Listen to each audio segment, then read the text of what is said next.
کسی بھی ریاست کی ترقی کے لیے آمد و رفت کے ذرائع کلیدی حیثیت رکھتے ہیں۔ اس کو مد نظر رکھتے ہوئے حضور صلی اللہ علیہ وسلم نے مسلمانوں کو سڑکیں بنانے کا حکم دیا اور سڑک کی کم سے کم چوڑائی 7 کیوبٹ رکھی گئی، اور حضور صلی اللہ علیہ وسلم نے جو ہے گھروں کے پیچھے واش روم بنانے کا حکم دیا تاکہ جو صفائی کا خاص خیال رکھا گیا تھا اس معاشرے میں، لہٰذا حضور صلی اللہ علیہ وسلم نے یہ تاکید کی گئی کہ اپنے گھروں کے پیچھے آپ واش روم ضرور بنائیں،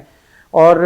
کھیتی باڑی اور پینے کے پانی کے لیے کنویں بنانے کا حکم دیا تاکہ وافر مقدار میں جو ہے وہ پانی اویلیبل ہو۔ سب سے پہلی مسجد حضور صلی اللہ علیہ وسلم نے مسجد نبوی بنائی، پھر مسجد قبلتین، مسجد اجابہ بنائی، اور یاد رہے کہ مسجد قباء اسلام کی پہلی مسجد ہے جسے مدینہ آتے ہوئے جب ہجرت کے وقت آپ تشریف لا رہے تھے تو آپ نے مسجد قباء تعمیر کی گئی تھی۔ مساجد کا جو استعمال ہے وہ بڑا امپورٹنٹ تھا، کیونکہ مساجد جو ہیں وہ سب سے پہلے تعمیر کی گئی تھی انفراسٹرکچر میں، اور اس کے بعد پھر ملکہ حضور صلی اللہ علیہ وسلم کے جو گھر ہیں یا حجرہ تعمیر کیا گیا تھا۔ مساجد کا جو استعمال ہے عبادات کے لیے، عبادات کی جاتی تھیں، اسلام کی تبلیغ وہاں پر کی جاتی تھی، مختلف علوم بشمول سائنس اور قرآن میں جن مضامین کا ذکر آتا تھا ان کو وہاں پڑھایا جاتا تھا۔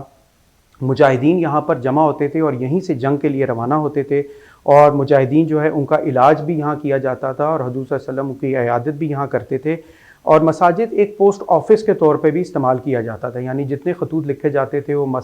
مساجد سے ہی روانہ ہوتے تھے یا کیا جاتا تھا انہیں روانہ، اور جیسے ہی جو ریسیو ہوتے تھے لیٹرز وہ بھی مساجد میں ہی ریسیو ہوتے تھے۔ سب سے پہلی جو معاشی جو امپورٹنس کی چیز کی گئی وہ مارکیٹ کا قیام تھا۔ یہودی مارکیٹ پہلے سے مدینہ میں موجود تھی، لیکن اس کے رولز اینڈ ریگولیشنز ایسے تھے کہ جو مسلمانوں کو نہیں بھاتے تھے۔ وہاں ٹیکسز تھے، وہاں پر رشوت تھی، وہاں پر بے ایمانی تھی اور ایمانداری کوئی نہیں تھی، اور اس لیے مسلمان یہ سمجھتے تھے کہ ان کے مطابق جو ہے وہ مسجد میں اپنی ویلیوز کے مطابق وہاں کام نہیں کر سکتے۔ حضور صلی اللہ علیہ وسلم نے مارکیٹ کے قیام کا جو ہے وہ حکم دیا، اور یہ مارکیٹ جو ہے اسے ٹیکسز سے جو ہے پاک رکھا گیا، اس میں کوئی ٹیکس نہیں تھا، اور اس میں مسلمان کے ویلیوز کا خیال رکھا گیا، اور اس مارکیٹ کو کھلا رکھا گیا، اور اس کی جو چوڑائی تھی وہ تقریباً 100 میٹر تھی اور اس کی لمبائی 500 میٹر تھی، یعنی اچھی خاصی ہے مارکیٹ تھی، اور اس میں جو ہے وہ اتنی کم از کم یہ کافی تھی کہ مدینہ کی ضروریات پوری کر دیتی، اور یہاں پر قافلے جو ہے وہ آتے تھے اور اپنی خرید و فروخت جو ہے وہ بڑے آرام سے کیا کرتے تھے، اور حضور صلی اللہ علیہ وسلم نے خود اس کا انتظام سنبھالا، اور پھر بعد میں حضرت عمر رضی اللہ تعالیٰ عنہ کو اس کا انتظامی سربراہ بنایا، اور بعد میں یہ جو مارکیٹ ہے مدینہ کی ریاست کی یہ معاشی شہرک بن گئی۔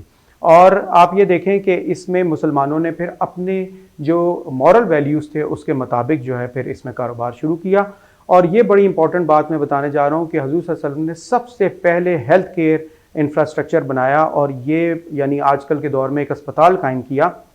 اور یہ جنگ خندق کے بعد بنایا گیا تھا، اور اس میں باقاعدہ مسجد نبوی کے جو صحن ہے اس میں ٹینٹ لگائے گئے تھے، اور زخمیوں کا بھرپور اس میں علاج کیا گیا تھا۔